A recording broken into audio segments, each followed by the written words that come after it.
baganda bange abalonzi bange njagala kubategeeza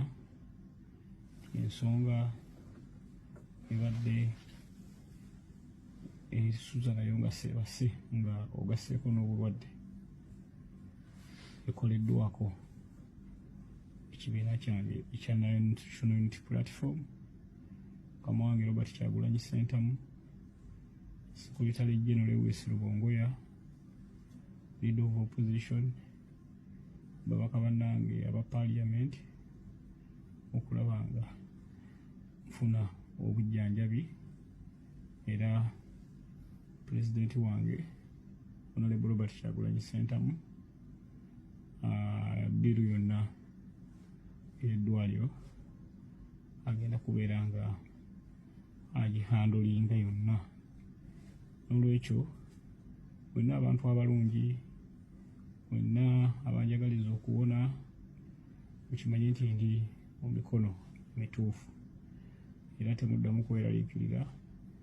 oba Segirinya bagenda mukwatira mu ddwaliro. Komange President agambye nti ensonga yonna kibiina kigikutte kinnabwala era kati obujjanjabi ngenda bufuna kinnawadda. Kuwaddewo pulobulemu ng'obujjanjabi obumu bagenze babunzijjako naye ng'ekinzizaako obujjanjabi nga sinnawa depositingako yadde siringi 10. Mwawulira nti oba abantu abamu bwe balowooza nti insurance ya Parliament ze tulina zikoma Uganda wokka eno tezituuka nga abantu bakyemulugunyaako nti omusajja alina insurance ate lwaki alaajana ono Parliament insurance zikoma Uganda yokka naye ate Parliament eri entitled okunzijanjaba kubanga kiri mu tteeka naye intentionally babadde baagaana bugaanyi ne Europe songa agikozeeko